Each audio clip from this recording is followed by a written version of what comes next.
So A, we can say here, A is 70, half of 140, angle standing on the same arc. You obviously will write this stuff out if you're doing an exam. It's a quadrilateral here, so a four-sided shape. Internal angles will add up to 360 due to the fact you can make two triangles out of them, or a square, or a rectangle, and so on. So we can say here that this angle is 360 minus 140. I'll call it O because they have it there. 360 minus 140, which is 220. We have A to be 70, so we have 220 plus 36 plus 70 plus B is 360. So we've 290 and 36. 326 plus B is 360. So B looks like it's 34 degrees. Question 8. We have these two are the same, so the angles at the bottom here are going to be the same. So what are we asked here? AB is equal to BD, and we're given the angle 38. ACD. Well, ACD is also 38. That's an angle standing on the same arc. That's 38, standing on the same arc as ABD.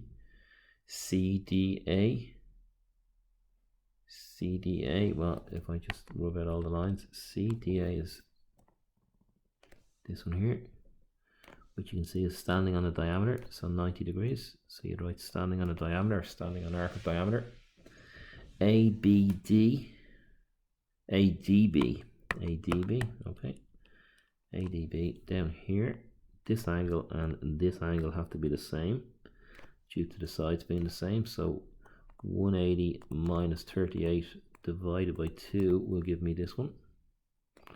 So that's going to give me 142 over 2, which is 71 degrees. And then DAC, well, that's 38. This one's 90, so we're looking for this one, 180 minus 90 minus 38, or just 90 minus 38, which you are going to get 52 degrees. Question 9. Collinear was on one of your tests. Some of you answered that collinear points make a circle. Be really careful to learn the keywords. So we're asked to find the angle AOB, AOB, and we're told it's obtuse. Okay, so this triangle and this triangle both have a 90-degree angle. They both have this side, which is a radius, which is the same length. And these triangles will be similar because we have this common side here. So I can put a 31 in there. So you can write all that out. AO is equal, we're not asked here, it's kind of taken that we can just jump into the question, but AO is equal to OB if you wanted to write out the long way, and we'd say they're both radius, so radii, radiuses, radii. Right angle equals right angle, and we have common side, which is OE equals OE. So we can say that these triangles are congruent by right angle and hypotenuse the same, the right angle, or HS, and they have a common side. So that's why you can put in, we have a right angle, we have a hypotenuse the same, we have a common side. So if the hypotenuse is the same and one of the straight sides is the same, it means that the triangles have to be the same. Okay, what else do we know? Let me just get rid of some of these lines. So we can put our 31 in. We've got congruent triangles. So what are we asked for? This AOB. Well, these angles have to be the same too, these two angles. So 90 minus 31 is 60, 59. And we have two of them, so times 2 is equal to 118 degrees. For this one here, 118 degrees. Now we're looking for ACO. Let's just rub out our stuff and start again. ACO. ACO. Okay. Well, this triangle, this is a radius and this is a radius. So we have an isosceles triangle. We're looking for ACO, so it's the one down the bottom. So these two are the same. These two are going to be the same.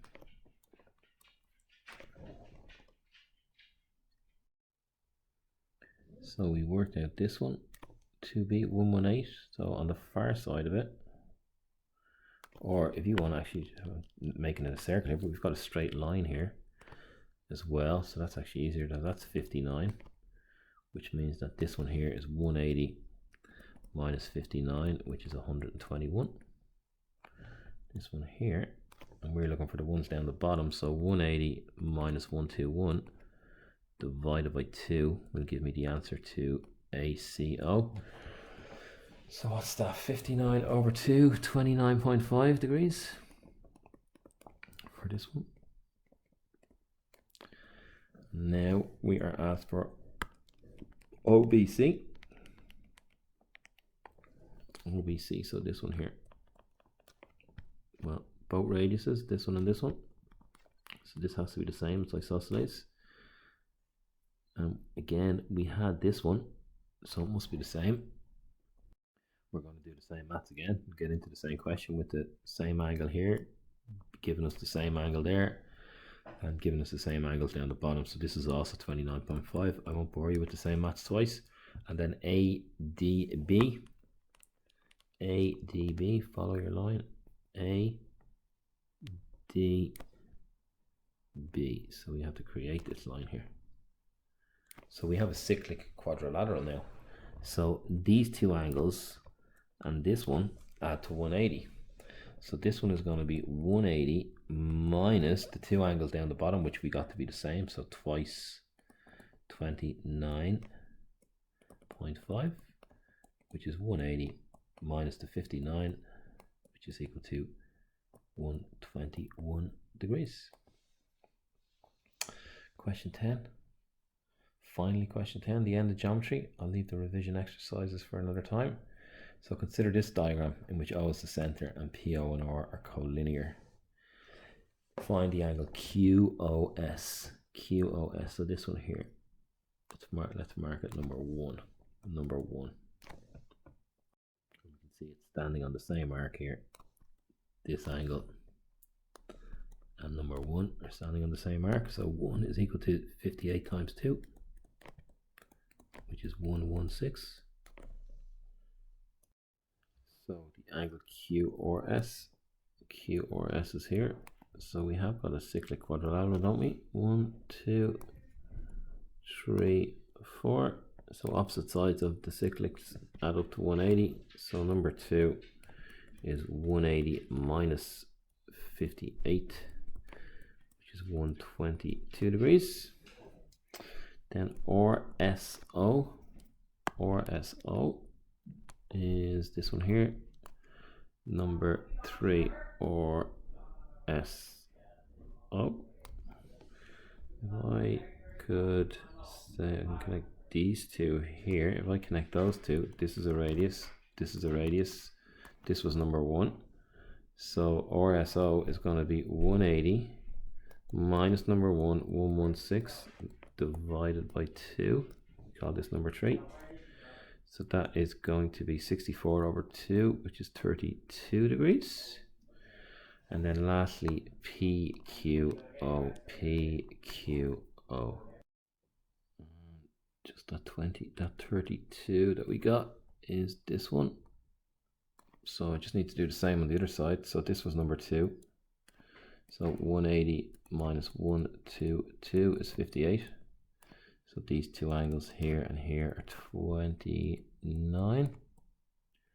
So I have 32 and 29, which is 61 degrees for RSO. And then we're asked for PQO. So PQO, well, we're told these are collinear for a reason.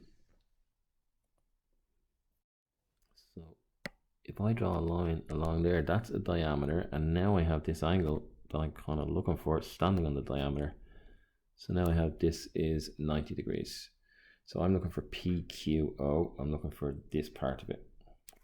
So the other part of it is this guy, 90 minus this guy, 90 minus 61 is going to give me 29 degrees. And that's what this guy is here, 29 degrees.